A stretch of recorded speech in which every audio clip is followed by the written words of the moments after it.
it becomes a game of him trying to sneak past my shield to hit me in the face. I get it, that's okay. Yeah, well guess what? Me to him, part 2. Toes, and we're gonna move up. Once I get enough pressure is turn. And come right into side control.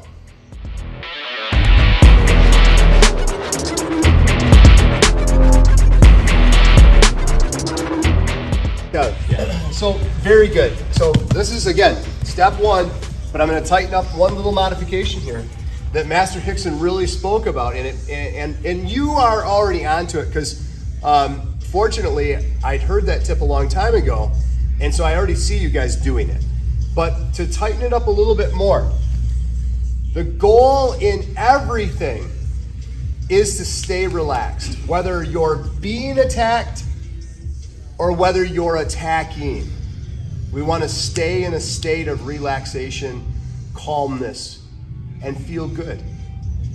That changes everything. It changes it from this stressful fight or flight, rigid, freaking out, to it's all right. It's all right. We're going to flow with this. And I would encourage the same thing here. As I plant my hands calmly on the shoulders, which are my pivot points, it becomes a game of him trying to sneak past my shield to hit me in the face. I get it. That's okay. So my hands are going to stay planted. It's my elbows that are going to do the work. But if he's smart, he's going to parry underneath.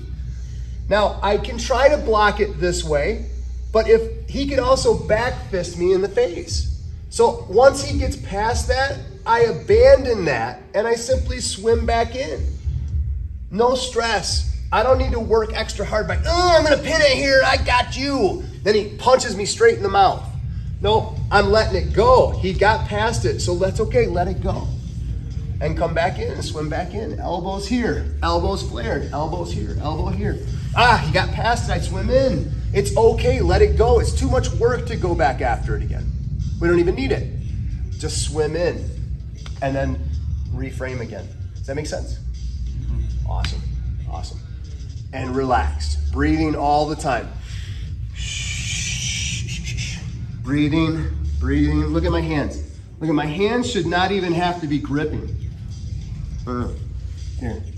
My face is down by his chest because I don't have to see. A student here said, you were using our skin sensory. We don't even have to look at it. Your eyes aren't moving fast enough anyways. It'd be nicer to be here and be able to just feel them. Stay connected. Plus I'm protected. Yeah, protected. Kevin says, just be careful of the headbutt. Yeah, well guess what? Me to him, part 2. Part 2, all right? So let's go right into it. So we're not gonna stay in this dance all day long. It's time to end the fight. This is combat jiu-jitsu. I've said forever, jiu-jitsu with rules is so that we can train healthy and not get hurt. Otherwise it's a fight. And we know how to fight and we can fight well. That's why jiu-jitsu is so effective out there. When we sportify it, there's certain no punching, no headbutting, no eye gouging rules. Not on the street. The street is for defending one's life and limb and the loved ones that they care about, including strangers. So eye gouges might be an option. Elbows to the face are certainly an option. Headbutts are an option. But remember, we want to use the hardest part of our skull, the frontal lobe right here, against the softest part of their skull, which is from about the bridge of the nose down. Be careful of teeth. They're sharp, they're hard, and you can really mess yourself up by hitting teeth with hands or with a headbutt. But a headbutt unsuspected, especially to this area right here on the nose, is a fight ender in my opinion. Their eyes water, there's blood all over the place, it hurts. It's a great way to get them to let go. You could then get out of their guard and move to a position of dominance.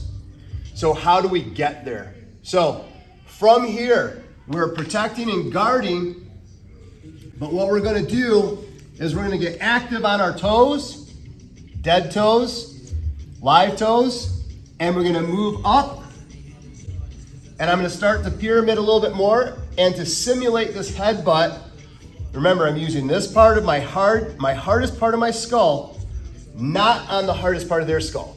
Not head to head, head to soft tissue. And from here, I'm gonna simulate by going to the side. Headbutt, headbutt. And then back to the parrying here. Parrying, blocking, framing.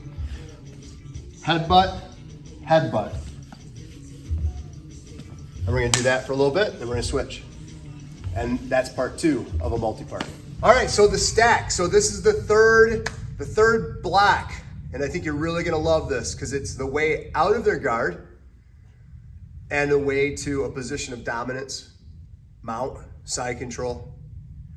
So check it out. So we started here. So we're gonna kind of stack these like in a live situation. So I find myself here, he's coming in, I'm blocking, parrying, he's unsuspecting, I come back in, I headbutt, blam.